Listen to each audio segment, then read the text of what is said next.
This is the Little Moments Count radio podcast, created in partnership with community radio stations throughout Minnesota. Each episode, you'll hear interviews with early childhood experts on how to support the important brain development that takes place in the first 1,000 days of life, just through little moments every day. Learn more at littlemomentscount.org/podcast.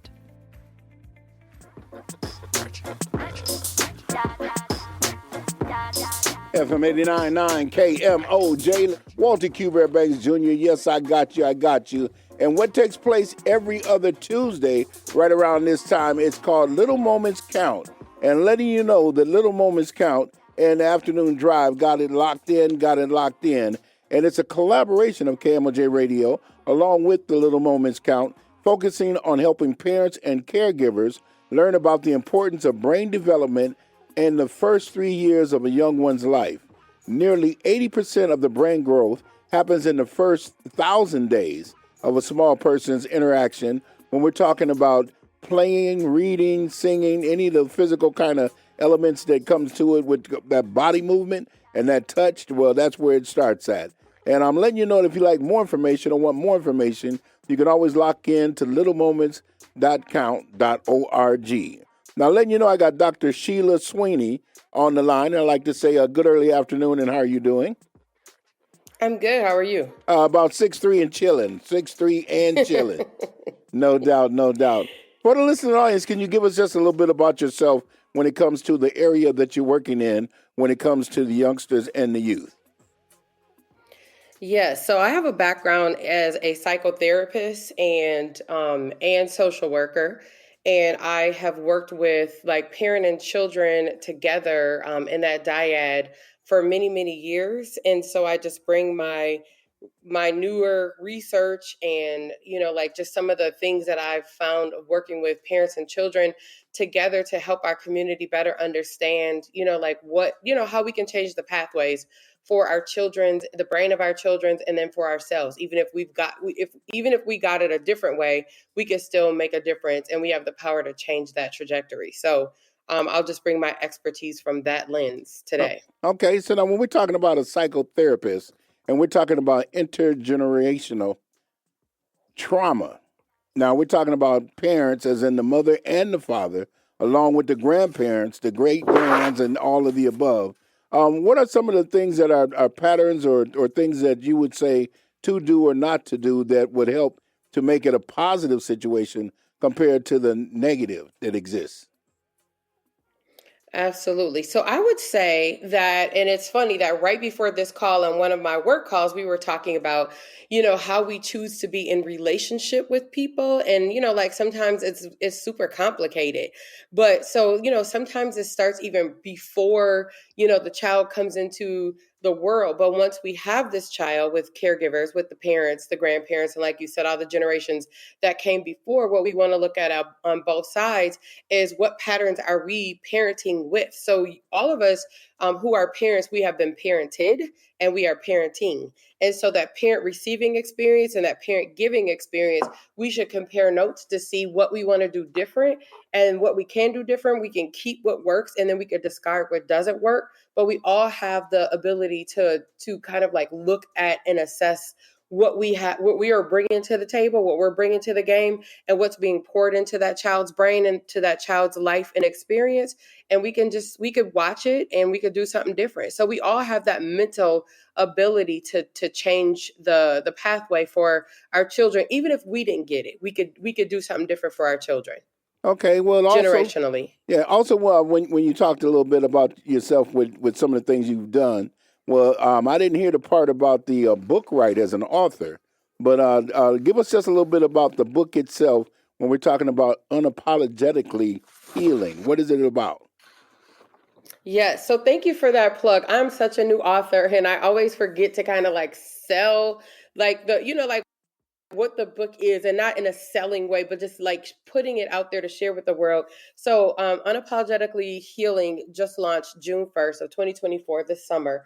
And it actually came from my research work working with 3 generations.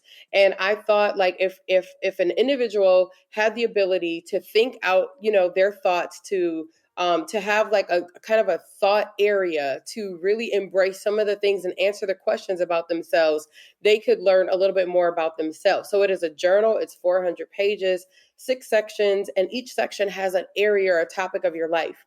And so in these areas, what inspired me were parents and children, these dyads, but also as a psychotherapist, and moving out of that world, I wanted to leave a legacy behind. And I also wanted to answer the question that our community has asked: how can I do this work on my own? What if I don't want to go see a therapist? So I wanted to bring a resource or a tool that people could do self-paced on their own, that's going to ask them thought-provoking questions that they can move into their mind and think more deeply about what's happening in one's own life, and challenge some of the things that they don't think that they can challenge. So that's what unapologetically healing is about. And the entire movement is just, we don't need to ask somebody else permission to heal. If we want to heal, healing is our birthright. We should move forward in that healing process. And when we're talking about children will benefit from us as adults and caregivers healing our own wounds, big and small.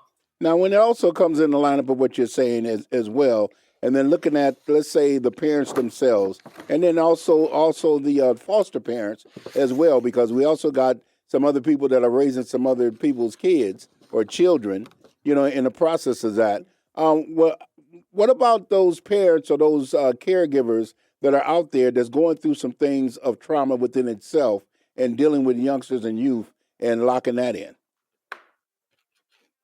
Yeah, so really, like, as we're doing like everything else we do in our relationships and our healthy relationships, or if it feels unhealthy, caregivers, and I'm glad you brought up the foster parents, because like some children don't have their parents, with them or in front of them in this moment. But just thinking about, like, as we eat together simultaneously, as we sleep, like everybody gets rest. Like, most people go to bed, like, at a certain time at night, and they wake up in the morning, and most of the household is like that. We could also think about like fostering those same experiences by, I might be going through something as a parent, but I also know that I have to help my child go through that as well, right? Or go through whatever they're going through as well. So as parents and caregivers, we want to think, how do we do this work simultaneously, side by side, together? It may look differently, but we have to do it together while we're doing the work. The work is hard, and a parent's job is never easy. But if they can use, like, the term reflective functioning is what I used in my research.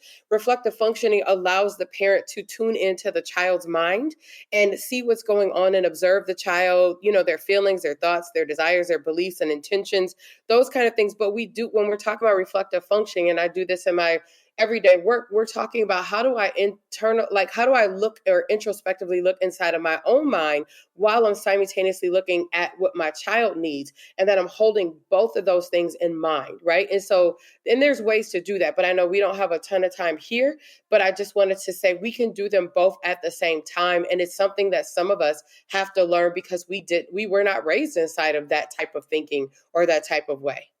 So now when someone is listening right at this moment, and all of a sudden they're saying, well, I like exactly what she's saying, or I need to find out more about who she is and how to deal with some of the things that I deal with when it comes to my own trauma and that kind of thing. How can one get in contact with Dr. Sweeney? But then even beyond that, find out more about your book as well. Yeah, so I would say DrSheilaSweeney.com is a new website, and I'm Dr. Sheila Sweeney on all the social media channels. And soon, starting in October, I will be posting more about some of these tidbits to give, people their own ability to access healing. And I want to make healing accessible for everyone, but also while you're healing, to think about, like, if you have those who are looking to you or looking up to you, or you're caring for, that they also can access healing, so that healing can be accessible to all of us, no matter what age or where we're at in our lives. So DrSheilaSweeney.com and all things Dr. Sheila Sweeney. No doubt, no doubt. And if by chance I missed a question or two, is there anything else you'd like to add? I just wanted to just share. This is not put out there yet, but I'll share it about this, that there is another book coming in the first of the year. And it's not me just trying to plug the book, but just really what we're talking about right now. It's called You Are Not Your Trauma. And it really, when doctors and nurses tell all of us like you have trauma or you have trauma, instead of unpacking it with us, they just leave us hanging with that. But this book really helps us explain and breaks down what trauma means and the types of trauma and how we see ourselves in it and how we can make ourselves to a healing pathway. So now when it comes to getting in contact with you, because I heard you say twice that you're not trying to sell the book, but at the same time, it's not about that. I understand what you're saying by that. But the other thing that I want to say to you is if you got it and you can share it because you know it, then definitely let them know about the book, where they can get it, because there's a lot of assistance out there that is definitely needed. And you are on the right path with helping others that may not know. And so, be it young or old, we can all learn at all ages. Yes, absolutely. In the book right now, Unapologetically Healing is at drsheila.sweeney.com. It's also on Amazon. So you can get the book there. And once this other book launches, that will be available as well. And so, again, you can also chime into and sign up on the website if you want to get like the newsletters that will come out that will have great mental health information and healing tidbits so that you can start to incorporate those types of things into your life and move healing forward. No doubt. I want to say thank you very much for the time and opportunity, and for you letting us know that where you are, when you are, where you are, all of those W's: who, what, when, why, and where. Yes. All right. You have yourself a beautiful day. You too. Thank you so much. No doubt, no doubt. Ladies and gentlemen, if you like more information, you can also lock in at littlemomentscount.org/podcast with an S, or you can lock into littlemomentscount.org. It's FM 89.9 KMOJ, the People Station.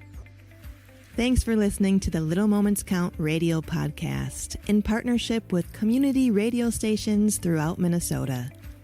You can find the Little Moments Count radio podcast wherever you get your podcasts and at littlemomentscount.org/podcast.